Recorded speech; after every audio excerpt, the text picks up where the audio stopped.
Assalamualaikum warahmatullahi wabarakatuh.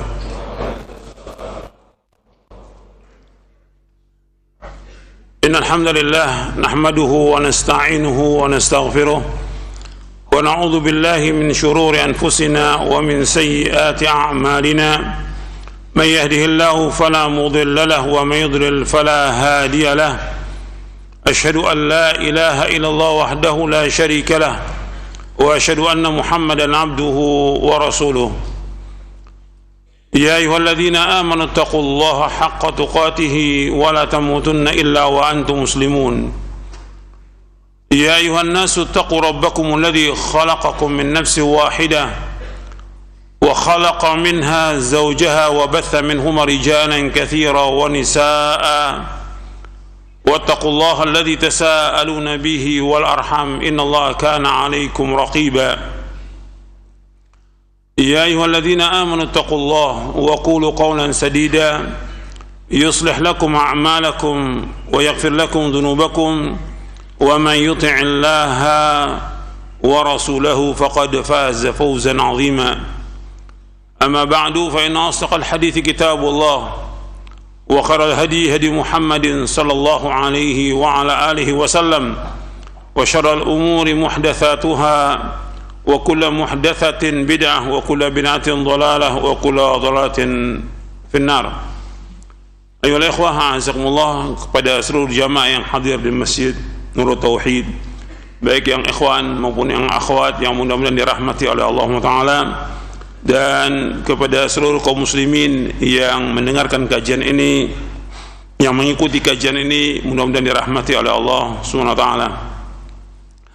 Ayyuhal ikhwah azakumullah, kita akan lanjutkan kajian kita dari Syarah Aqidah Ahlussunnah wal Jamaah. Sebelum kita masuk poin yang ke-66, saya mau mengulang lagi poin yang ke-9 di halaman 498 tentang tidak boleh seorang muslim memohonkan ampunan bagi orang kafir atau musyrik, dan juga tidak boleh memohonkan rahmat terhadap mereka meskipun mereka adalah orang tua dan atau sanak kerabat. Allah Subhanahu wa ta'ala berfirman di dalam surah At-Taubah di ayat 113, Allah berfirman, "Ma kana lin-nabi wal ladzina amanu ay yastaghfiru lil musyrikin walau kanu uli qurba min ba'di ma tabayyana lahum annahum ashabul jahim." Tidak patut bagi nabi dan orang-orang beriman memohonkan ampunan kepada Allah bagi orang-orang musyrik, sekalipun orang-orang itu sanak kerabatnya, setelah jelas bagi mereka bahwa orang musyrik itu penghuni neraka jahanam.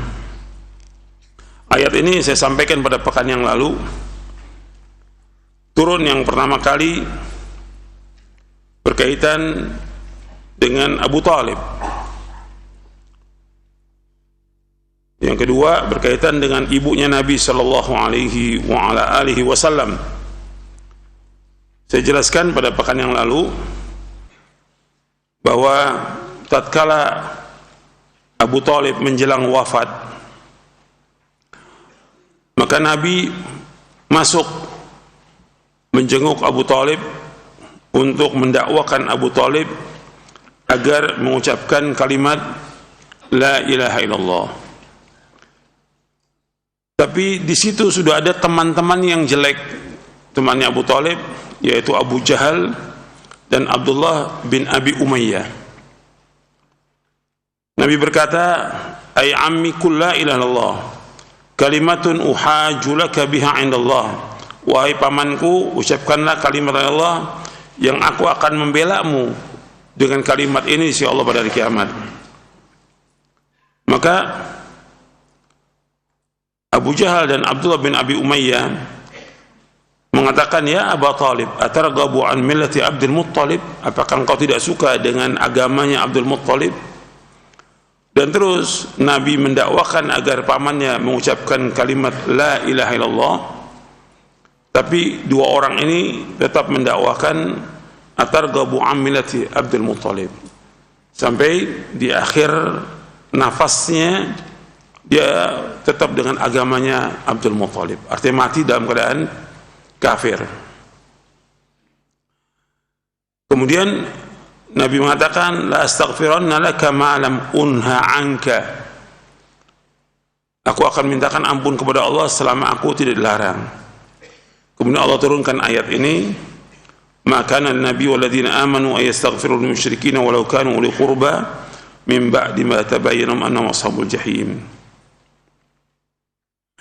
Artinya tidak patut bagi Nabi dan orang beriman untuk memohonkan ampun untuk kaum musyrikin meskipun dia sanak kerabat, setelah jelas baginya bahwa ini termasuk penghuni neraka jahim. Kata Al-Hafidz Ibnu Katsir bahwa ayat ini berkaitan dengan Abu Thalib, dan berkaitan dengan Abu Thalib juga turun ayat yang lain, yaitu dalam surah Al-Qasas di ayat 56, innaka la tahdi man ahbabta walakin Allah yahdi man yasha.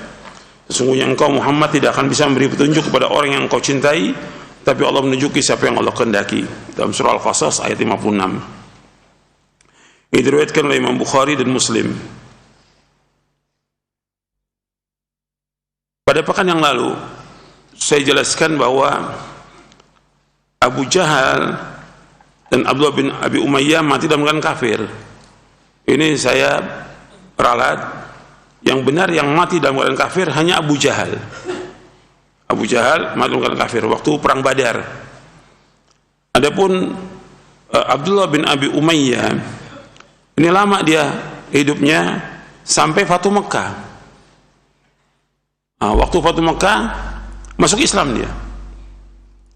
Di dalam kitab-kitab syiar seperti dalam Al-Isabah, kemudian juga di dalam kitab Al-Isti'ab, Usdul Ghabah, dan juga dalam Tajrid Asma'is Sahabah dari Imam Az-Zahabi dikatakan bahwa Abdullah bin Abi Umayyah bin Mughirah Al-Makhzumi akhu Ummu Salamah, dia saudaranya Ummu Salamah istri Nabi yang bernama Hindun binti Abi Umayyah bin Al-Mughirah.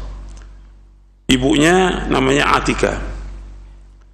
Ini Atika bintu Abdul Muthalib, bibinya Nabi SAW. Dikatakan oleh para ulama, wa kana syadidan 'alal muslimin wa mu'adiyan li Rasulullah SAW. Dia sangat keras kepada kaum muslimin, Abdullah bin Abi Umayyah, dan memusuhi Rasulullah SAW. Aslama qubail al-fath, dia masuk Islam sebelum Fatu Makkah. Yang masuk Islam dari tokoh-tokoh Quraisy waktu Fatu Makkah itu, yaitu Abdullah bin Abi Umayyah, kemudian juga Abu Sufyan.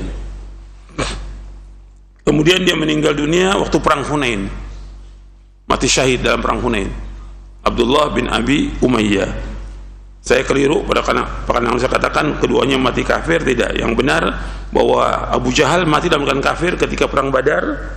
Adapun Abdullah bin Abi Umayyah dia masuk Islam pada waktu Fathu Makkah, dan dia mati syahid pada perang Hunain, karena setelah Fathu Makkah ada perang namanya perang Hunain. Ini yang berkaitan dengan ayat ini. Ayat ini juga berkaitan dengan ibunya Nabi sallallahu alaihi wasallam, sebagaimana diriwayatkan oleh Imam Ahmad dalam musnadnya. Disebutkan bahwa Nabi SAW ziarah ke kubur ibunya, kemudian Nabi menangis sallallahu alaihi wasallam. Kemudian ditanya, ya Rasulullah, malak, ya Rasulullah, kenapa engkau menangis? Rasulullah bersabda, inni sa'atu Rabbi azza wa jalla fil istighfari li ummi falam ya'dhan li. Sesungguhnya aku mohon kepada Allah azza wa jalla agar mengampunkan ibuku, falam ya'dhan li, dan Allah tidak mengizinkan kepadaku. Karena itu aku menangis, rahmatan laha minan nar, karena aku kesian dia masuk neraka. Kemudian Nabi menyebutkan, dulu aku melarang kalian untuk ziarah kubur, maka sekarang ziarah kubur, dan seterusnya. Artinya ayat ini berkaitan yang pertama dengan tentang Abu Thalib, yang kedua berkaitan dengan ibunya Nabi sallallahu alaihi wasallam. Tentang ibunya, Nabi itu mati dalam keadaan kafir dan masuk neraka dengan dasar penjelasan ini, baik dalam tafsir Mukatsir, At-Tabari maupun yang lainnya, diriwayatkan juga oleh Imam Ahmad. Nasnya jelas, sahih. Begitu juga berkaitan dengan bapaknya Nabi Sallallahu Alaihi Wasallam, sebagaimana juga diriwayatkan oleh Imam Muslim dalam Sahih Muslim.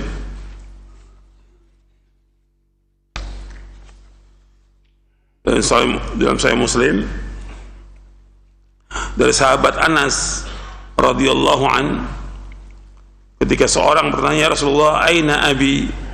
Ya Rasulullah, di mana bapakku? Kata Nabi, finnar, bapakmu di neraka. Ini masalah gaib ini. Yang seperti ini bukan masalah biasa, gaib. Kalau gaib nggak ada yang tahu kecuali siapa? Allah. Nabi diberitahu oleh Allah SWT ketika dikatakan bahwa bapaknya seorang sahabat itu masuk neraka. Tatkala orang itu berpaling, maksudnya berjalan, kata Nabi, panggil orang itu. Setelah dipanggil, dia sedih lah, namanya bapak ini masuk neraka, sedih. Dipanggil orang itu, kemudian Nabi mengatakan kepada orang itu, inna abi wa abaka finnar, sesungguhnya bapakku dan bapakmu di neraka. Untuk menjelaskan bahwa bapakku neraka, ini wahyu dari Allah Ta'ala, karena nggak ada tahu yang gaib kecuali hanya Allah, dan kita wajib mengimani. Dan hadis ini sahih sanadnya, diriwayatkan oleh Imam Muslim. Itu dari sahabat Anas. Adapun di Sahih Muslim juga dari sahabat Abu Hurairah radhiyallahu an, ista'dzantu rabbi an astaghfira li ummi falam ya'dhan li wasta'dzantu an azura qabraha fa adzina li. Aku minta izin kepada Rabbku agar aku bisa memohonkan ampun untuk ibuku, dan Allah tidak mengizinkan kepadaku, dan aku minta izin agar aku menziarah kuburnya, maka Allah mengizinkan. Dalam riwayat yang lain disebutkan juga ada sahabat Abu Hurairah bahwa Nabi berziarah, zara Nabi SAW qabra ummihi fabaka wa abka man hawlahu wa qala ista'dhantu rabbi fi an astaghfira laha falam yu'dhan li wasta'dhantu fi an azura qabraha fa udhina li fazurul qubura fa inna tudzakkirul mauta. Dalam riwayat Muslim juga dari Abu Hurairah radhiyallahu an, Nabi mengunjungi, artinya ziarah ke kubur ibunya. Nabi menangis dan orang-orang yang sekitarnya juga semuanya menangis. Nabi mengatakan, aku izin kepada Rabbku untuk memohonkan ampun atas dosa-dosa ibuku. Allah tidak mengizinkan kepadaku. Aku minta izin untuk berziarah ke kuburnya, maka Allah izinkan. Maka adalah kalian ziarah kubur, karena ziarah kubur itu mengingatkan kalian kepada mati. Masalah seperti ini masalah gaib. Kewajiban kita mengimani masalah gaib, nggak boleh kita bantah. Perhatikan tuh, masalah gaib kita wajib imani. Alladzina yu'minuna bil ghaib, orang-orang yang beriman kepada yang gaib, kita wajib mengimani yang gaib. Dan Nabi sudah menyampaikan tentang hadis ini. Kalau hadis ini salah, sudah dibantah. Kalau hadis ini dhaif, sudah dijelaskan oleh para ulama salaf, oleh ulama ahli hadis tentang dhaifnya. Jadi yang seperti ini kita kewajibannya sami'na atau taslim, gitu. Nggak ada orang yang paling sayang di muka bumi kepada ibunya, ya kecuali orang itu kepada ibunya. Sekarang yang paling sayang kepada ibunya Nabi siapa? Ya Nabi sendiri sallallahu alaihi wasallam. Yang paling sayang kepada bapaknya Nabi sendiri sallallahu alaihi wasallam. Tapi Nabi mengatakan, abi wa abaka finnar, bapakku dan bapakmu neraka. Kemudian Nabi minta ampun untuk ibunya, nggak diizinkan oleh Allah. Udah jelas ini hadisnya, sahih, sharih hadisnya, jelas gitu. Yang diragukan apa yang diragukan oleh orang? Kesian. Ini bukan agama kalau kesian. Dipakai apa nih di sini? Perasaan bukan agama. Kita kalau udah jelas nasnya, dalilnya, sanadnya, kita wajib mengimani. Sebab ketika orang mengingkari dalil, itu berat hukumannya bagi dia. Dia menuduh Nabi itu. Nabi menyampaikan sesuatu yang bohong kan berarti. Enggak benar. Itu berat hukumannya.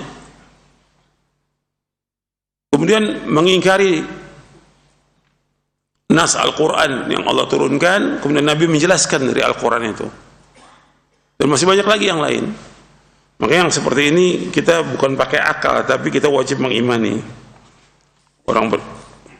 Kemudian ada riwayat, tapi maudhu, dibawakan oleh Imam Suyuti, bahwa nanti di hari kiamat itu ibu dan bapaknya Nabi dihidupkan, kemudian beriman. Ini ada maudhu ini. Ada dibawakan. Syekh Albani membahas tentang masalah ini di dalam silsilah hadis as-sahihah di juz yang ke-6 di hadis 2592. Jadi hadis tentang masalah ini riwayat yang sahih. Kemudian lagi kalau kita lihat penjelasan Imam Al-Baihaqi, bagus Imam Baihaqi ini dari mazhab Syafi'i dalam kitabnya Sunan Al-Kubra dari Imam Al-Baihaqi. Beliau menjelaskan wajib kita mendahulukan iman dan membenarkan, bukan perasaan. Ketika Imam Baihaqi membahas bahwasanya aku lahir dari kedua orang tua yang menikah, kata Nabi, kharajtu min nikahin ghaira sifah. Artinya aku ini lahir dari orang tua yang menikah, resmi nikahnya, bukan dari berzina, kata Nabi SAW. Nah kemudian kata Imam Baihaqi setelah dibawakan riwayat itu, wa abawahu kana musyrikaini, dan kedua orang tuanya adalah musyrik, kafir. Itu jelas Imam Baihaqi bahkan dalam Sunan Baihaqi di juz yang ke-7 di halaman 190. Jadi antum lihat jelas ini pembahasan ilmiah, dan ini masalah iman yang wajib kita imani. Ya jangan dipermasalahkan kok membahas tentang ibunya Nabi, karena pas pembahasannya ayat ini berkaitan dengan pamannya Nabi, berkaitan dengan ibunya Nabi, makanya kita bahas. Sekarang kita lanjutkan. Kita masuk poin yang ke-66. Setelah kita membahas tentang al-wala wal bara dan konsekuensinya dari akidah al-wala dan konsekuensi dari akidah al-bara. Dan itu timbul pertanyaan, bagaimana kita muamalah dengan orang kafir, boleh atau tidak? Karena kita kan wajib bara, berlepas dari orang-orang kafir. Nah, sekarang kalau muamalah, jual beli dan yang lainnya, boleh atau tidak? Ini kita bahas sekarang. Poin yang ke-66, hukum bermuamalah dengan orang kafir. Ahlussunnah membolehkan melakukan muamalah dengan orang kafir sebagaimana yang dilakukan oleh Rasulullah sallallahu alaihi wasallam dan para sahabatnya radhiyallahu anhum ajma'in. Adapun di antara muamalah yang dibolehkan menurut syar'i adalah yang pertama, boleh melakukan transaksi dengan mereka dalam perdagangan, sewa menyewa dan jual beli barang, selama alat tukar maupun barangnya dibenarkan menurut syariat Islam. Berarti kita boleh transaksi dagang biasa zaman sahabat, mereka jual beli dengan orang kafir, dengan orang Yahudi, dengan Nasrani, nggak ada masalah. Jadi jual beli dengan mereka, sewa menyewa, nggak ada masalah, selama bukan barang yang haram. Kalau barang itu jelas haram, khamr nggak boleh, haram. Atau si orang kafir jual rokok, ya haram, nggak boleh jual beli rokok, haram, nggak boleh, haram. Karena jelas rokok itu haram hukumnya, maka jual beli rokok juga hukumnya haram dalam Islam.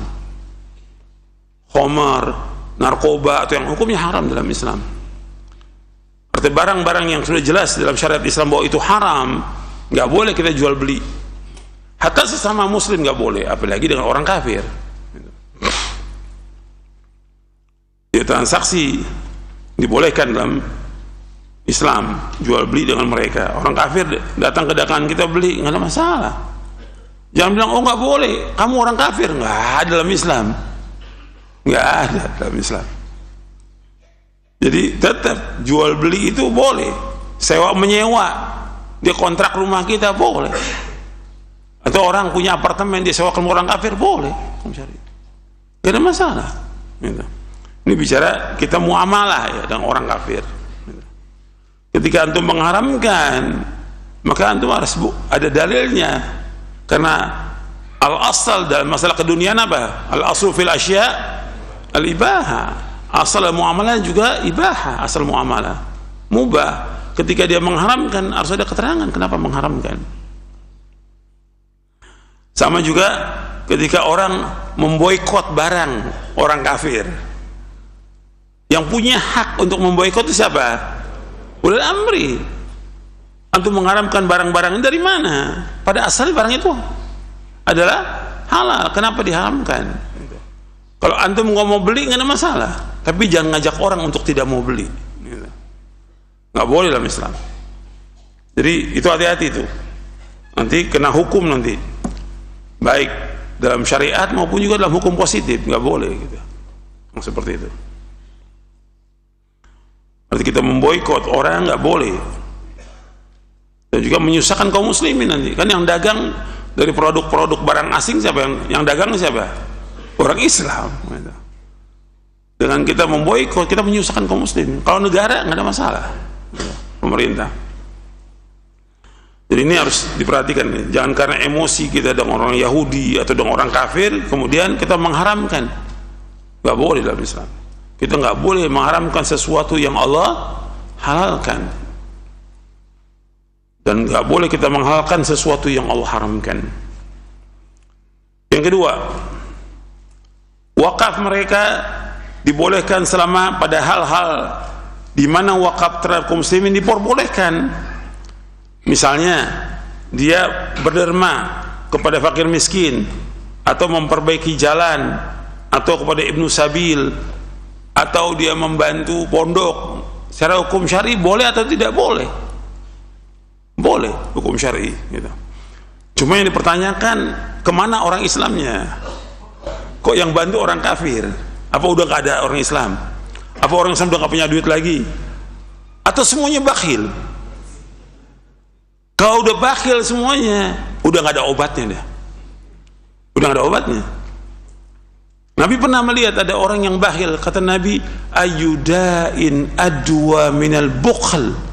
Ayyudain, artinya penyakit apa lagi udah yang lebih berbahaya dari bakhil? Nggak ada lagi udah. Dia penyakit yang paling kronis dari semua penyakit, dia bakhil. Makanya ketika ada orang-orang kafir bantu pondok, nah orang Islamnya kemana? Ada orang kafir bantu masjid, bangun masjid, nah orang Islamnya kemana? Kok bukan orang Islam yang bangun masjid, kok orang kafir? Akhirnya macam-macam deh tuh modelnya masjid sekarang. Kalau orang kafir yang bangun, modelnya model kenteng sekarang ini masjidnya, karena orang kafir yang bangun. Jadi ini udah banyak masalah ini. Nanti awalnya masjid, terakhirnya kelenteng nanti jadinya. Jadi mestinya orang Islam, dan orang Islam banyak duitnya, cuma itu bakhil, pelit, kikir, kedekut, itu aja. Itu masalahnya. Banyak duitnya orang Islam, banyak duitnya, cuma bakhil. Jadi kalau mereka mau nyumbang secara hukum syari boleh. Ada gempa, dia mau bantu secara hukum syari boleh. Cuma sekarang kan orang kafir ketika membantu itu mesti punya apa? Punya misi. Nah itu yang berbahaya. Sesuai dengan nas Al-Quran, walan tardu ankal yahudu walan nasara hatta tattabi'a millatahum. Jadi yang nangani ini adalah orang-orang Islam untuk segala macam ini. Tapi kalau mereka mau membantu secara hukum syari boleh. Kita bicara soal bolehnya atau tidak boleh. Kita bicara Muhammad dan orang kafir, boleh atau tidak boleh. Yang ketiga, dibolehkan memberikan pinjaman dan atau meminjam dari mereka, walaupun dengan cara menggadaikan barang. Sebab diriwayatkan bahwa Rasulullah SAW meninggal dunia sedang baju perangnya digadaikan kepada orang Yahudi dengan 30 sok gandum. Aisyah radhiyallahu anha berkata, "Tuwfiya Rasulullah SAW wa dir'uhu marhunatun 'inda Yahudiyyin bi 30 sa'an min sya'irin." Rasulullah SAW wafat dalam keadaan baju besinya tergadaikan kepada seorang Yahudi dengan 30 sok gandum. Perhatikan di sini, hadis ini sahih riwayat Bukhari dan Muslim. Saya bawakan faedahnya di bawahnya, di footnote-nya, di cetakan yang terbaru. Saya bawakan faedahnya. Dalam hadis ini terdapat beberapa faedah, pelajaran penting. Di antaranya, faedahnya banyak ini. Yang A, boleh bermuamalah jual beli, gadai dan lainnya dengan orang kafir selama zat barang tersebut bukan barang yang haram. Maka dimasukkan oleh para ulama dalam kitab-kitab fikih di bab rahan, bab gadai ini. Hadis ini masuk bab rahan, bab gadai. Karena Nabi menggadaikan baju besinya kepada seorang Yahudi. Yang nanti kalau memang Nabi mau ambil, ya diganti dengan 30 sok gandum itu. Yang B, boleh bermuamalah dengan orang Yahudi dan Nasrani. Boleh bermuamalah dengan orang Yahudi dan Nasrani.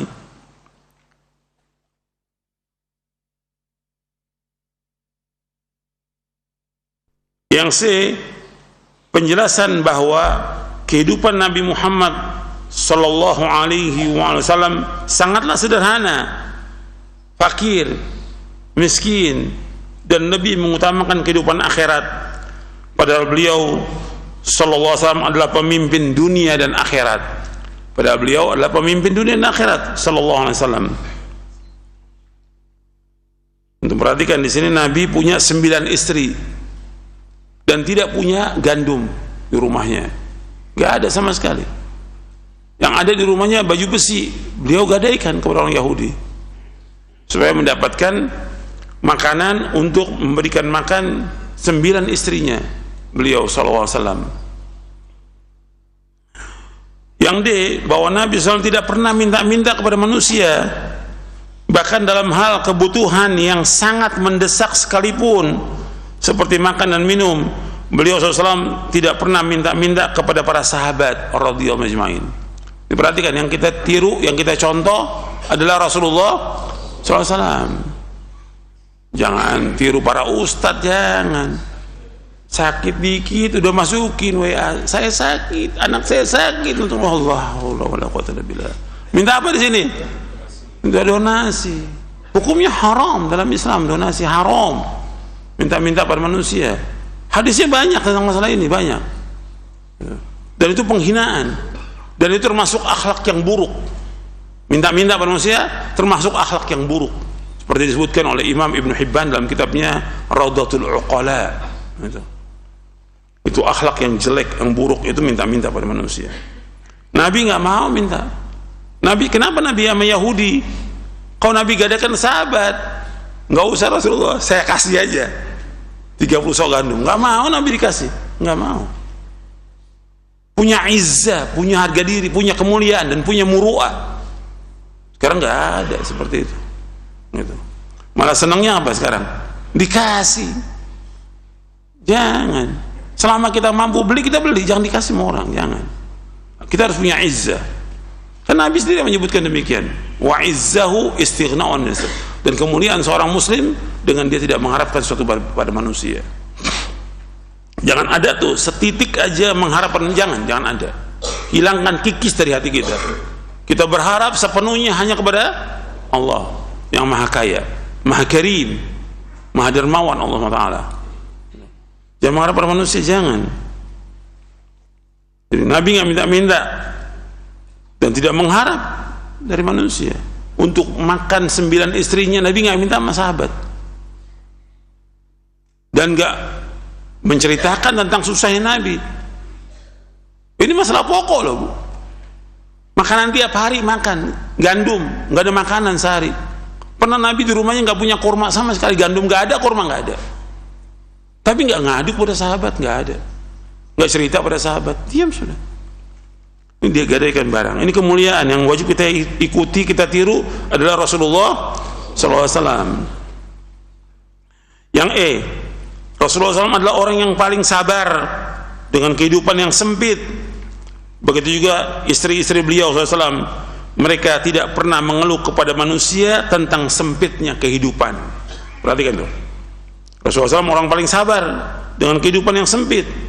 Begitu pula istri-istri beliau SAW, mereka tidak pernah mengeluh kepada manusia tentang sempitnya kehidupan. Tidak pernah ngeluh. Tapi kalau kita lihat sekarang, wallah, ngeluh semua.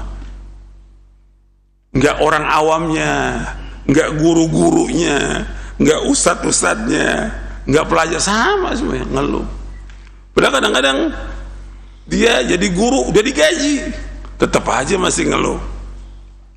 Di pondok masih ngeluh.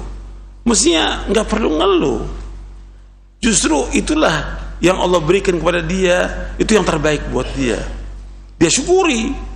Kalau syukur ditambah gak sama Allah? Ditambah. La in syakartum la azidannakum wa la in kafartum inna azabi lasyadid. Kalau kamu syukur akan ditambah nikmat itu. Kalau kamu kufur, azab Allah sangat pedih. Syukuri aja dan qanaah, puas dengan apa yang ada. Ini enggak ngeluh aja.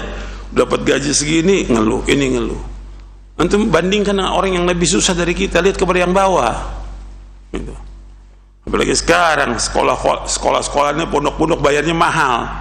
Mau tambah jadi lagi, udah gaji gede masih ngeluh lagi. Ada yang mengajarkan orang untuk tidak apa? Tidak bersyukur dengan apa yang ada. Kita syukuri, alhamdulillah. Dulu nggak ada namanya orang ngajar digaji, nggak ada. Dakwah dikasih uang, nggak ada sama sekali sudah. Ini kita katanya Al-Quran wa sunnah ala fahmi salaf, nggak ada salaf ngarepin duit dari mana, nggak ada. Dia jangan jerih payah sendiri. Ini sekarang udah nggak ngikuti salaf. Jadi ini udah banyak yang menyalahi manhaj salaf, udah terlalu banyak gitu. Makanya kalau kita lihat banyak ketidakberkahan dalam hidup. Ketidakberkahan dalam keluarga, ketidakberkahan dalam dakwah. Karena apa? Ya dia nggak merasa cukup dengan apa yang Allah berikan. Sedangkan sumbernya fitnah diantaranya apa? Harta. Inna likulli ummatin fitnah wa fitnatu ummati al-mal. Setiap umat ada fitnah, fitnah umatku masalah harta. Anda perhatikan itu. Ingat contoh kita Rasulullah SAW. Nggak ada minta-minta sama sahabat. Nggak ada. Saya ini dengan istri saya 9 lapar, donasi kumpul donasi. Nggak ada. Allah musta'an. Ini menghinakan diri pada manusia. Memang orang seperti itu emang sudah hina dari awalnya, dia dakwah tambah hina lagi dia dakwah. Kenapa? Minta-minta pada manusia. Ini orang yang seperti ini minta-minta, dia akan hina hidupnya sampai akhir hayatnya nanti. Rugi hidup yang begitu. Anda putuskan tuh semuanya. Jangan mengharap pada manusia, mengharap pada Allah. Orang yang mengharap pada Allah tidak akan kecewa. Tapi orang mengharap pada manusia pasti dia akan kecewa. Orang kalau udah biasa minta-minta, hatta dia udah kaya, tetap masih minta-minta. Wah, saya lihat sendiri yang seperti ini. Udah punya rumah, udah punya mobil, tetap karena udah biasa minta-minta. Jadi apa dia? Jadi tukang minta-minta. Jadi hina dia seumur hidupnya sampai akhir hayatnya. Kesian seperti itu. Antum jangan seperti itu. Jangan. Antum kerja, usaha dengan hasil yang sedikit, antum syukuri, itu nikmat, antum makan. Tapi jangan mengharap dari manusia. Jangan mengharapkan donasi, jangan. Sekarang yang bikin rusak ini donasi, ini bikin rusak. Rusak pribadi seseorang. Rusak kehormatan seseorang. Rusak rumah tangga orang. Rusak dakwah. Yang donasi itu rusak. Dari zaman Nabi nggak ada orang sakit kumpulin donasi, ada orang meninggal kumpulin donasi. Bahasa ini pakai bahasanya dari bahasa talbis iblis. Apa istilahnya? Tali kasih. Allah, tali kasih. Bahasanya bagus, kayak riba aja, bunga riba. Tali kasih. Sekarang apa nggak ada di zaman sahabat yang meninggal? Banyak. Zaman tabi'in yang meninggal banyak. Ada yang meninggal punya anaknya 10, ada nggak? Ada. Yang punya istri 4, 10 meninggal, tapi nggak ada donasi, istrinya 4, anaknya nggak ada, sama sekali nggak ada. Antum baca deh kitab-kitab siar, nggak ada. Sekarang aja ini ngerusak dakwah, semua ngerusak dakwah. Contoh kita Rasulullah Sallallahu Alaihi Wasallam dan para sahabat. Sahabat sudah berkali-kali ceritakan tentang Abu Hurairah sampai pingsan, nyampaikan hadis pingsan, nggak minta-minta, saya lapar dari pagi belum makan. Jadi Nabi nggak pernah tuh mengeluhkan tentang kehidupan yang sempit kepada manusia, tidak pernah sama sekali. Sekarang kan enggak dikeluhkan. Di mana dikeluhkannya? Di media sosial. Ini orang sakit nih. Yang ngeluhkan sakit, yang bacanya juga sakit. Allah musta'an. Jadi kita sekarang ngadepin banyak orang sakit nih, jadi kita bingung juga dakwahnya. Banyak orang sakit gitu. Sakit dia. Kenapa diceritakan kepada manusia? Yang orang, zat yang paling kasih dan sayang kepada dia siapa? Allah. Yang menciptakan dia Allah, yang memberikan rezeki siapa? Allah. Kenapa ngadu kepada manusia? Hatta dia sakit, nggak usah ngadukan pada manusia. Manusia bisa apa? Ini udah banyak yang nggak beres, yang harus antum perhatikan ini. Jadi jangan dianggap biasa tuh donasi itu nggak biasa itu.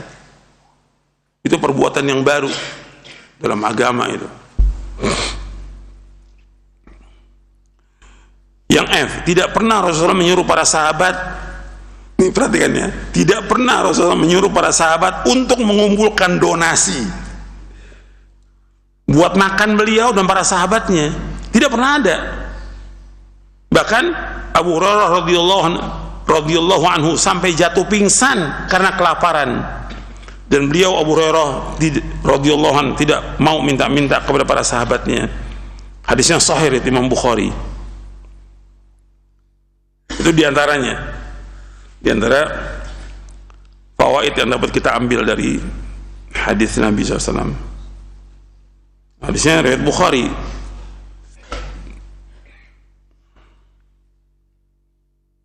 Sebenarnya fawaidnya banyak ini, fawaidnya banyak, tapi itu saya cukupkan segitu aja. Sekarang kita masuk yang keempat. Saya belajar fawaid ini dari Syekh Utsaimin rahimahullah. Beliau kalau ngajar bawakan hadis mesti ada fawaidnya. Kadang fawaidnya bisa 10, kadang bisa 20. Jadi saya masya Allah dapat manfaat. Dia bawakan hadis ada fawaidnya. Dan di sini memang ada fawaidnya. Sebenarnya ada banyak lagi. Kalau saya tulis lagi banyak ini fawaidnya tentang ini. Jadi faedah dari hadis itu banyak. Dan itu semuanya adalah taufik dari Allah Subhanahu wa ta'ala. Yang keempat, haram mengizinkan mereka untuk membangun rumah ibadah. Termasuk sekarang yang keempat, fawaidnya udah selesai sampai F. Sekarang kita masuk yang keempat, haram mengizinkan mereka untuk membangun rumah ibadah bagi mereka di negeri muslim. Kaum muslimin dan para pejabat muslim tidak boleh sekali mengizinkan membangun rumah ibadah orang kafir, apakah itu gereja, kelenteng atau lainnya. Yang kita bicara di negeri Islam ya. Di negeri Islam nggak boleh mereka membangun karena pemerintah Islam melarang. Kalau di situ udah ada gereja atau kelenteng, nggak boleh dibongkar, nggak boleh dihancur, nggak boleh. Karena ada orang yang ibadah di situ, nggak boleh. Hatta dalam perang pun nggak boleh dihancurkan. Hatta dalam perang nggak boleh. Itu udah syariat yang ngatur yang demikian itu. Tapi dibangun baru nggak boleh. Perhatikan tuh. Kalau lama ada nggak ada masalah, tapi bangun baru tidak boleh. Karena itu kebijaksanaan pemerintah Islam. Pemerintah Islam. Sebab dengan dibangunnya tempat-tempat itu akan membawa kaum muslimin untuk masuk ke dalam agama mereka. Nah itu yang berbahaya. Makanya kan setelah Nabi menjelang wafat, Nabi suruh kan mengeluarkan orang-orang Yahudi dan Nasrani dari Jaziratul Arab. Akhrijuhum min Jaziratul Arab. Disuruh keluar tuh semuanya, Yahudi, Nasrani dari Jaziratul Arab, disuruh keluar. Jadi setelah Fatu Makkah, setelah Nabi kembali ke Madinah, udah kuat Islam ini, maka diusir mereka semuanya, nggak boleh tinggal di negeri Islam. Karena keberadaan mereka di negeri Islam akan mempengaruhi orang Islam untuk merusak agamanya. Dan mereka minta perlindungan dengan negeri Islam boleh, tidak ada masalah. Kalau mereka minta perlindungan dengan negeri Islam, mereka nggak punya tempat dan mereka nggak mampu untuk pindah, boleh. Itu namanya orang kafir zimmi yang minta perlindungan dari negara Islam. Atau dia bikin perjanjian yang dikatakan kafir muahad. Tapi kalau kita lihat sekarang ini, masjid nggak boleh dibangun, tapi gereja diizinkan dibangun. Ini keanehan. Padahal dengan dia membangun masjid, mengizinkan masjid, fadilahnya besar, ganjarannya besar. Mungkin urusan dia akan dimudahkan oleh Allah. Tapi ketika dia larang, itu akan berat dia. Di dunia berat, setelah dia lengser dari jabatan dia akan berat, sebelum meninggal dia berat, dikubur dia berat, di akhirat lebih berat lagi nanti. Karena dia menghalangi orang ibadah. Sehari dia halangi, itu berapa tuh dosanya? Karena kan mesti orang sholat, sekarang dibangun masjid nih, sehari orang sholat berapa ganjaran tuh yang didapat? Karena dia sepekan, sebulan, setahun, sekarang berapa tahun dihalangi masjid, berat buat dia. Di dunia berat, di akhirat berat gitu.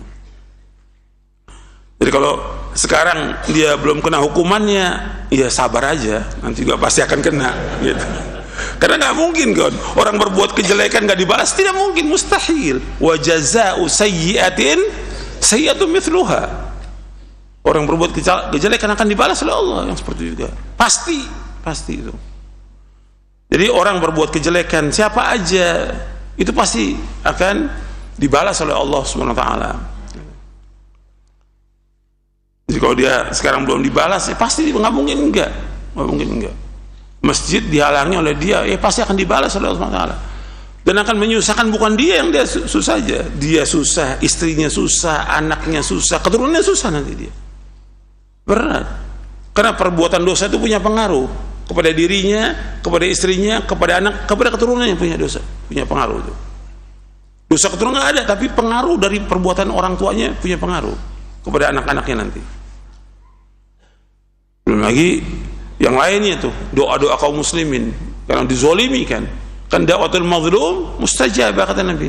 Doanya orang dizolimi makbul. Kalau nggak dikabulkan di dunia, nanti menjelang dia wafat, atau nanti dikubur, atau nanti di akhirat akan dikabulkan oleh Allah. Ini banyak sekarang ini. Jadi gereja diizinkan, kelenteng diizinkan, masjid dilarang. Bahkan udah ada masjid ditutup.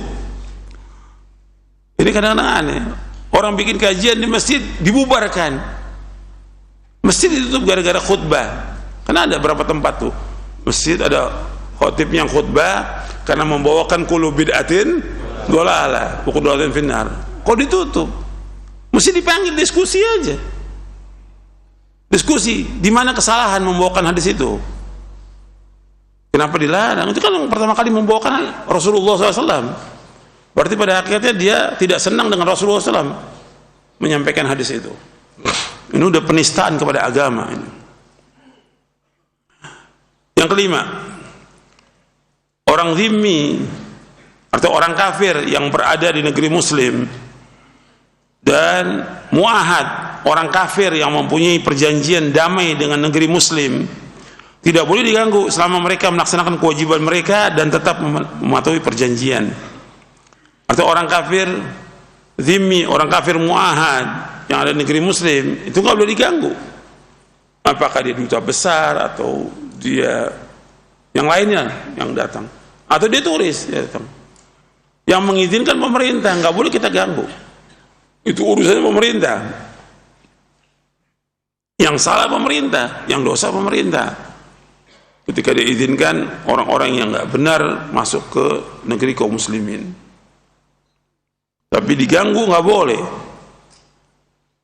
selama mereka mematuhi perjanjian dengan pemerintah muslim. Yang keenam, hukum qisas atau nyawa dan yang lainnya diberlakukan juga kepada mereka. Arti qisas, ada orang kafir bunuh orang Islam, ya harus dibunuh. Ada orang kafir motong tangan orang Islam, ya harus dipotong tangan mereka. Dan dalam kitab Taurat juga udah ada qisas, itu ada. Dalam Al-Quran disebutkan di dalam surah Al-Baqarah tentang qisas. Ya ayyuhalladzina amanu kutiba alaikumul qisasu fil qatla al-hurru bil hurri wal 'abdu bil 'abdi wal untha bil untha. Man ufiya min akhi syai'un fattiba'un bil ma'ruf wa ada'un bi ihsan dzalika takhfimu rabbikum rahmah faman i'tada ba'da dzalika falahu 'adzabun alim wa lakum fil qisasi hayatun ya ulil albab la'allakum tattaqun. Surah Al-Baqarah ayat 178 179. Ya ayyuhalladzina amanu kutiba alaikumul qisasu fil qatla. Wahai orang beriman, diwajibkan atas kamu mengqisas orang-orang yang terbunuh, yang merdeka dengan merdeka, hamba dengan hamba, wanita dengan wanita. Barang siapa yang diberikan maaf sedikit aja dari saudaranya, maka dia iringi dengan yang ma'ruf dan dia bayar diat dengan cara yang baik. Itu keringanan dari Allah dan rahmat. Barang siapa yang melewati yang demikian itu, maka dia mendapatkan azab yang pedih. Dan bagi kalian, walakum fil qisasi hayat, bagi kalian dalam qisas itu ada kehidupan. Justru kalau dilaksanakan hukum qisas, enggak ada lagi pembunuhan. Kalau sekarang ada pembunuhan, kemudian ada qisas. Dengan ada qisas, enggak ada lagi pembunuhan. Nah, itu merupakan kehidupan. Wahai orang-orang yang berfikir agar kalian bertakwa. Kalau nggak ada qisas, ya tetap pembunuhan di mana-mana terjadi sampai sekarang. Kemudian dalam kitab Taurat juga disebutkan tentang pelaksanaan hukum itu di dalam surah Al-Maidah di ayat 45.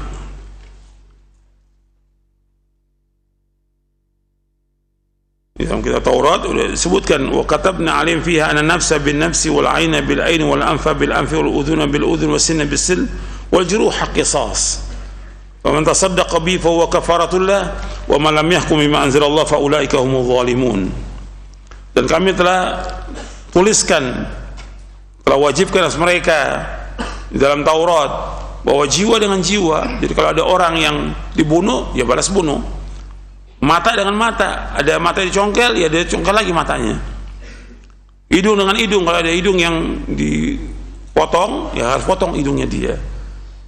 Atau telinga dengan telinga, ada orang jahat motong telinga, dia harus potong telinganya. Atau gigi dengan gigi. Dan semua yang luka ada qisasnya. Barang siapa yang bersedekah, maka itu sebagai kafarah baginya. Dan barang siapa yang tidak berhukum dengan hukum Allah, maka dialah orang-orang yang zalim. Di dalam kitab Taurat sudah dijelaskan tuh bahwa ada tentang qisas. Maka Nabi laksanakan ketika ada orang Yahudi yang membunuh seorang wanita Islam, maka dia dibunuh sesuai dengan cara yang dia bunuh. Karena wanita itu dibunuh dengan 2 batu kepalanya sampai pecah kepalanya. Maka Yahudi itu dipanggil, dihancurkan lagi. Qisas nama itu, dilakukan oleh Rasulullah SAW. Jadi siapa yang melakukan pembunuhan harus dibalas, bunuh. Apakah dia Yahudi, Nasrani, atau yang lainnya. Jadi hukum qisas itu berlaku untuk semua. Yang ketujuh, boleh melakukan perjanjian damai dengan mereka, baik karena permintaan kita maupun karena permintaan mereka, selama hal itu untuk mewujudkan kemaslahatan umum bagi kaum muslimin dan pemimpin kaum muslimin sendiri cenderung ke arah itu. Berdasarkan firman Allah SWT, wa in janahu lis-salmi fajnah laha. Tapi jika mereka condong kepada perdamaian, maka terimalah. Dalam surah Al-Anfal ayat 61. Tetapi perjanjian damai itu harus bersifat sementara dan tidak mutlak atau tidak untuk selamanya. Jadi perjanjian damai ini kalau memang kita pemerintah kuat, ya. Kalau nggak kuat, ya dilanggar. Dan sifat dari orang Yahudi, ya Nasrani itu punya sifatnya sifat melanggar perjanjian. Kepada Allah aja mereka langgar, apalagi kepada manusia. Makanya banyak yang sia-sia tuh perjanjian pemerintah kaum muslimin kepada Yahudi di Palestina. Itu sia-sia dari dulu, nggak ada manfaatnya sama sekali. Tetapi dilanggar oleh mereka. Jangankan kepada manusia, kepada Allah mereka langgar. Karena Allah abadikan banyak dalam Al-Quran. Sekarang kita masuk yang ke-8. Darah dan harta dan kehormatan kaum zimmi, orang kafir yang mendapatkan perlindungan dari pemerintah Islam, dan muahad, orang kafir yang mempunyai perjanjian damai dengan kaum muslimin, adalah haram. Tidak boleh ditumpahkan darahnya, hartanya tidak boleh diambil, dan kehormatannya tidak boleh dinodai apabila mereka bukan kafir harbi yang memerangi kaum muslimin. Berdasarkan ayat-ayat Al-Quran dan hadis Nabi SAW yang sahih, artinya darah dan harta kehormatan orang zimmi, orang kafir yang dia mendapatkan perlindungan dari pemerintah Islam, atau yang punya perjanjian, orang kafir yang perjanjian dengan kaum muslimin, itu haram darahnya. Nggak boleh dia dibunuh, nggak boleh juga ditumpahkan nggak boleh ditumpahkan darahnya, nggak boleh diambil hartanya, dan kehormatannya tidak boleh dinodai apabila mereka bukan kafir harbi. Harbi itu artinya memerangi kaum muslimin. Ini kita bicara orang kafir yang tidak mengganggu kaum muslimin, tidak memerangi kaum muslimin. Sebab Allah SWT melarang kita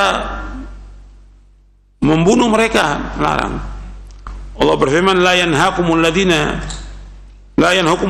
yanhakumullahu 'anil ladzina lam yuqatilukum fid din wa lam yukhrijukum min diyarikum an tabarrum wa tuqsitu ilaihim innallaha yuhibbul muqsitin. Allah tidak melarang kamu berbuat baik dan berlaku adil terhadap orang-orang yang tidak memerangi kamu dalam urusan agama, dan tidak pula mengusir kamu dari kampung halamanmu. Sesungguhnya Allah mencintai orang-orang yang berlaku adil. Artinya kita nggak dilarang untuk berbuat baik kepada mereka selama mereka tidak memerangi kaum muslimin. Rasulullah SAW bersabda, man qatala mu'ahadan lam yarah atau lam yarih raihatal jannah wa inna rihaha la yujadu min masirati 40 aman. Barang siapa yang membunuh seorang kafir mu'ahad, maka ia tidak akan mencium aroma surga. Sesungguhnya aroma surga dapat tercium dari jarak perjalanan 40 tahun. Kalau orang kafir mu'ahad tidak boleh dibunuh, apalagi orang Islam. Berat hukumannya kalau orang Islam dibunuh. Juga Nabi bersabda, di hadis ini sahih, riwayat Bukhari, Nasai, Ibnu Majah dari sahabat Abdullah bin Amr. Nabi juga bersabda, man qatala qatilan min ahli dhimmati lam yarih raihatal jannah wa inna rihaha la yujadu min masirati 40 aman. Barang siapa yang membunuh seorang dari ahli dhimmah, maka ia tidak akan mencium aroma surga. Sesungguhnya aroma surga dapat tercium dari jarak perjalanan 40 tahun. Hadis sahih riwayat Imam Ahmad, Al-Hakim dan Al-Baihaqi dari sahabat Abdullah bin Amr. Artinya membunuh orang kafir yang ada perjanjian dengan orang Islam atau mendapat perlindungan dari pemerintah Islam, dibunuh, orang yang membunuhnya nggak akan mencium aroma surga. Berat berarti. Jadi nggak boleh itu mengganggu orang kafir, itu nggak boleh, meskipun dia datang dengan berbagai macam pakaian yang kita nggak cocok untuk melihatnya, tapi pemerintah mengizinkan. Ini urusan pemerintah. Kita nggak boleh mengganggu mereka, nggak boleh. Mereka aman, nggak boleh. Apalagi kalau dia memang udah tinggal di sini dari kecil di sini, tetangga kita nggak boleh diganggu, nggak boleh. Dan banyak orang mengganggu orang kafir dalam hukum Islam, nggak boleh, apalagi tetangga kita nggak boleh kita ganggu. Kalau orang kafir nggak boleh kita bunuh, apalagi orang Islam, maka yang wajib diperhatikan oleh setiap muslim bahwa membunuh seorang muslim ancamannya berat, yaitu balasannya neraka jahanam kekal. Allah murka kepadanya dan Allah melaknatnya. Allah berfirman dalam surah An-Nisa ayat 93, wa may yaqtul mu'minan muta'ammidan fajaza'u jahannamu khalidan fiha wa ghadiballahu alaihi wa la'anahu wa 'adama 'adzaban 'azima. Surah An-Nisa ayat 93. Barang siapa yang membunuh seorang mukmin dengan sengaja, balasannya adalah neraka jahanam, dia kekal dalamnya, Allah murka kepadanya, Allah melaknatnya, dan Allah sediakan baginya adab yang sangat besar. 5 Allah sebutkan di sini. Kalau orang membunuh seorang muslim, yang pertama Allah sebutkan, wa may yaqtul mu'minan muta'ammidan, barang siapa yang membunuh seorang mukmin dengan sengaja, fajazau jahannam. Yang pertama neraka jahanam. Yang kedua, khalidun fiha, dia akan kekal dalamnya selama-lamanya. Yang ketiga, wa ghadiballahu alaihi, Allah murka kepadanya. Yang keempat, wa la'anahu, dan Allah melaknat dia. Yang kelima, wa adlam adzaban azima, Allah menyediakan baginya azab yang besar. 5 itu bagi orang yang membunuh seorang muslim. Maka itu hati-hati itu. Jangan gampang-gampang mengancam orang, nggak boleh. Kita menunjukkan senjata aja kepada orang Islam nggak boleh. Hukumnya haram dalam Islam. Satu lagi babnya. Bab yang ke-60. 67. Perbedaan antara al-bara dengan keharusan bermuamalah dengan baik. 67. Perbedaan antara bara dengan keharusan bermuamalah dengan baik. Sikap permusuhan terhadap orang-orang kafir tidak berarti bahwa kita boleh bersikap buruk dan bertindak sewenang-wenang terhadap mereka, baik dengan perkataan maupun perbuatan. Seorang muslim bahkan harus berbuat baik kepada kedua orang tuanya yang masih musyrik. Allah Jalla Jalaluhu berfirman, wa in jahadaka ala an tusyrika bima laysa laka bi ilmun fala tuti'huma wa sahibhuma fid dunya ma'rufa. Dan jika keduanya memaksamu untuk mempersekutukan aku dengan sesuatu yang kau tidak mempunyai ilmu tentang itu, maka janganlah engkau mentaati keduanya, dan bergaulah dengan keduanya di dunia dengan cara yang baik. Surah Luqman ayat 15. Artinya kita bara membenci orang kafir, tapi nggak boleh kita mengganggu mereka, nggak boleh. Kita tetap bermuamalah dengan mereka. Kita nggak suka dengan kekafirannya, tapi muamalah jual beli boleh dalam Islam. Kebencian itu juga tidak boleh mencegah kita untuk melakukan apa yang menjadi hak mereka, menerima kesaksian sebagian mereka atau sebagian yang lainnya, serta berbuat baik terhadap mereka sesuai ketentuan yang dibenarkan menurut syariat Islam. Allah SWT berfirman, la yanhakumullahu 'anil ladzina lam yuqatilukum fid din wa lam yukhrijukum min diyarikum an tabarruhum wa tuqsitu ilaihim innallaha yuhibbul muqsitin. Allah tidak melarang kamu berbuat baik dan berlaku adil terhadap orang-orang yang tidak memerangi kamu dalam urusan agama dan tidak mengusir kamu dari kampung halaman kamu. Sesungguhnya Allah mencintai orang-orang berlaku adil. Hukum ini berlaku untuk orang-orang kafir yang mempunyai perjanjian damai dan jaminan dari kaum muslimin, dan tidak berlaku bagi orang kafir yang berstatus ahlul harb yang memerangi kaum muslimin. Dengan demikian jelaslah bahwa muamalah yang baik dengan orang kafir adalah sesuatu akhlak yang mulia yang sangat dianjurkan menurut batasan syariat Islam. Perhatikan, menurut batasan syariat Islam. Sedangkan yang diharamkan adalah mencintai, menjadikan dia sebagai teman setia, mendukung dan menolong orang kafir dalam rangka kekufuran. Pengharaman ini dapat menyebabkan pelakunya sampai kepada kekufuran. Allah SWT berfirman, wa may tawallahu minkum fa innahu minhum, barang siapa di antara kamu menjadikan mereka teman setia, maka sungguhnya dia termasuk golongan mereka. Artinya Islam ini sudah mengatur tentang bagaimana kita bermuamalah dengan orang kafir. Jadi kalau mau dibahasakan sekarang tentang kerukunan umat beragama, justru orang Islam yang pertama kali mencetuskan ini. Orang Islam justru orang yang baik kepada orang kafir dari zaman dahulu. Kebencian barak kepada mereka tetap ada, tapi mereka sebagai tetangga, mereka sebagai rakyat, muamalah tetap baik orang Islam. Kalau yang begini nggak perlu diajarkan. Nah sekarang kan timbul apa? Usaha-usaha bagaimana untuk supaya umat Islam damai dengan orang kafir. Dari dulu damai. Cuma mereka punya misi. Apa misinya? Untuk memurtadkan umat Islam. Apakah dengan jil, apakah dengan jin, atau dengan Islam mereka sekarang ini dengan moderasi. Ini semua kejahatan ini. Dibikin bukunya, dibikin programnya, bagaimana membuat umat Islam rukun dengan orang-orang kafir. Orang Islam udah rukun dengan orang kafir, nggak pernah kita ganggu mereka. Kalau seandainya umat Islam ganggu mereka nggak akan hidup tuh, nggak punya toko lagi di Indonesia ini. Kalau akalnya mereka waras, cuma makin nggak waras. Gitu. Dia bikin buku lah, moderasi, bikin lagi segala macam. Yang ngarang juga, yang nulis juga anak-anak kiai nulis. Gitu. Untuk apa? Untuk orang Islam ini berbuat baik kepada mereka. Tujuannya apa? Supaya kita sama-sama dengan mereka. Nanti Natal sama-sama, kalau gong Cipacai sama dengan mereka, gabung dengan mereka. Itu tujuannya. Tujuannya itu. Sedangkan dalam Islam nggak boleh. Udah ada nasnya tentang barok. Walladzina la yashhaduna zura wa idza marru bil lagwi marru kirama. Dan orang Islam nggak boleh mereka menyaksikan acara-acara orang kafir selama-lamanya. Kalau mereka lewati dengan cara yang baik. Mereka nggak ganggu.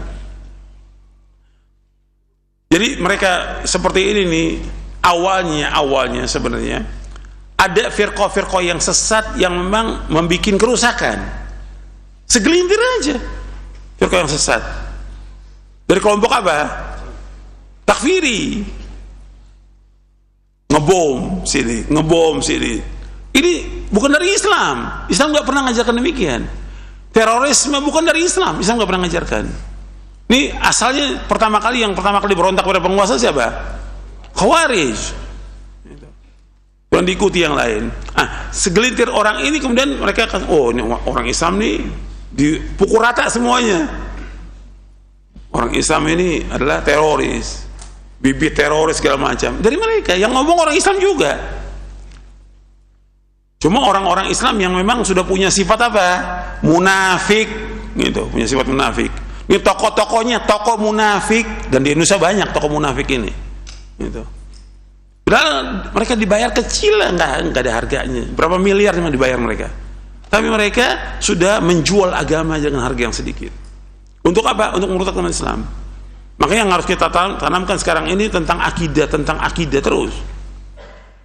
Supaya orang Islam sadar itu bahwa perbuatan mereka ini udah kejahatan.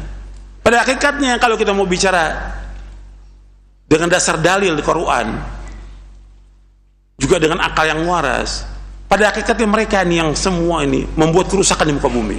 Apakah itu jin yang membuat moderasi, atau tokoh-tokoh yang lain yang mengizinkan pembangunan untuk orang-orang kafir. Pada akhirnya mereka merusak di muka bumi. Nanti kapan-kapan saya bawakan ayatnya. Nasnya di awal-awal surah Al-Baqarah Allah sebutkan. Nah, Anda bisa lihat tafsirnya bagaimana. Di awal surah Al-Baqarah Allah menceritakan tentang orang beriman berapa ayat? 5. Allah ceritakan tentang orang kafir berapa ayat? 2. Tapi Allah ceritakan tentang orang munafik di awal surah Al-Baqarah berapa ayat? 13 ayat. Yang berjalan sekarang ini orang-orang munafik untuk merusak agama Islam dengan berbagai macam cara, ada dengan jilnya, dengan jinnya, dengan moderasi, dengan segala macam bahasa sudah semuanya gitu. Toleransi segala macam, dianggap kita nggak toleransi. Kita paling toleransi dari awal, nggak pernah ngerusak sama sekali gitu. Cuma mereka ini udah seperti itu disuruh sama orang-orang kafir. Tujuannya apa? Untuk memurtadkan umat Islam. Gitu. Ya, toleransi udah nggak benar. Makanya gaungnya mereka semua agama baik, agama sama dari dulu sampai sekarang nggak berubah itu. Mantap. Dan itu orang mengatakan demikian, kata para ulama, murtad dari agama Islam. Orang mengatakan semua agama baik, semua agama sama, itu adalah murtad dari agama Islam. Keluar dari agama Islam. Kenapa? Dia nggak percaya dengan Al-Quran. Inna dina indallahil Islam. Dia nggak percaya dengan Al-Quran. Wa may yabtaghi ghayra al-islami dinan fala yuqbala minhu wa huwa fil akhirati minal khasirin. Mereka gencar ini terus, nggak pernah berhenti. Pada akhirnya mereka ini adalah orang-orang yang membuat kerusakan muka bumi. Rusak mereka ini. Kerusakan, jangan antum artikan kerusakan seperti itu. Kerusakan tuh mereka tidak laksanakan hukum Islam. Perbuatan maksiat mereka itu adalah kerusakan. Nanti kapan-kapan saya bacakan ayatnya dan juga tafsirnya. Saya sudah bawakan, tapi nanti waktunya nggak cukup. Jadi ikhwan fillah, jazakumullah, ini kita yang paling penting bagi kita dalam hal yang seperti ini, ya jaga diri kita, keluarga kita. Ya ayyuhalladzina amanu qu anfusakum wa ahlikum nar. Orang beriman, jaga diri kamu dan keluarga kamu api neraka. Itu antum jaga tuh. Antum keras kepada keluarga nggak ada masalah, untuk kebaikan dia. Sebab jangan kita lemah, akhirnya rusak anak kita. Karena ada orang yang hafal Quran, tamat dari pondok, kemudian masuk dah Kan kalau udah hafal dari pondok, masuk kemana aja bisa. Ke UI, ke ITB, kemana bisa kan dia. Tadinya pakai jilbab, belakangan kemudian mulai lepas jilbabnya. Mulai lepas jilbabnya. Loh, gimana orang tuanya? Ini kan orang tuanya nih. Gitu. Loh, antum kalau udah di pondok mestinya kan tetap dong jaga tuh dia. Ke pondok lagi. Kok ngambil ke tempat yang lain? Akhirnya bergaul dengan laki-laki, bergaul dengan segala macam. Akhirnya keluar dia dari agama yang hak ini. Awalnya tidak murtad, tapi lama-lama murtad. Dan dulu banyak cerita yang kemudian orang murtad sekolah di sekolah-sekolah agama karena bergaul dengan teman-teman yang Kristen, murtad dari agama. Jadi kita jangan biarkan tuh. Dan pengaruh media sosial juga kuat tuh. Untuk kepada anak-anak, kepada istri, kepada cucu kita, semua keluarga kita, hati-hati tuh. Itu luar biasa pengaruhnya. Jadi ini gencarnya mereka nggak pernah berhenti. Cuma kita kadang-kadang mereka udah gencar, kita masih santai, gitu. Masih main sepeda, masih main gundu, ya, masih segala macam lagi, masih tarik tambang. Gitu. Mesti kan kita lebih gencar lagi mengkaji tentang Islam ini, dakwahnya tambah gencar lagi, membawakan tentang akidah. Ulangi 1000 kali tuh tentang tauhid. Kenapa? Mereka nggak pernah berhenti. Allah sebutkan mereka dengan bahasa apa? Dengan pakai perang. Wala yazaluna yuqatilunakum hatta yaruddukum an dinikum in istata'u. Dan mereka terus-menerus untuk memerangi umat Islam sampai umat Islam murtad semampunya mereka. Itu nas Al-Quran dalam surah Al-Baqarah ayat 217. Kita harus terus menjelaskan tentang bahayanya mereka, bahwa mereka para penjahat ini ngerusak Islam. Yang dipakai ya tokoh-tokoh Islam, anaknya kiai, yang dipakai juga para pejabat untuk merusak Islam. Dan ini nyata. Tapi kalau yang agama-agama lain gencar dia, hatta di jabatannya rendah, dia akan berusaha bagaimana untuk mengajak orang sama seperti mereka. Nah ini terjadi yang seperti ini. Jadi keberadaan mereka saya nggak ada manfaatnya sebenarnya. Maka mereka harus belajar lagi, dan mereka memahami tentang agama Islam dan laksanakan agama Islam. Keberadaan mereka nggak ada manfaatnya, karena nggak menolong agama Islam sama sekali. Apa? Kalau takut jabatan, takut uang, ya Allah, nggak ada arti apa-apa tuh semua dunia kecil, nggak ada artinya. Yang kita cari adalah akhirat, bukan dunia. Mesti mereka bela agama ini untuk menegakkan agama ini, bukan mencari dunia, nggak ada harganya sama sekali. Jadi itu saya ingatkan sebagai nasihat untuk semuanya. Artinya mereka gencar, nggak pernah berhenti untuk merusak, untuk memurtadkan umat Islam, dan untuk merusak semuanya. Dia rusak dari akidah, mereka rusak ibadah, mereka rusak akhlak, mereka rusak muamalah juga, mereka rusak semua, mereka rusak dari semua segi, gitu. Jadi kita tetap wajib hati-hati dalam masalah ini. Mudah-mudahan yang saya sampaikan bermanfaat, karena ini saya jelaskan seperti ini karena kita membahas tentang apa di sini? Akidah al-wala wal bara.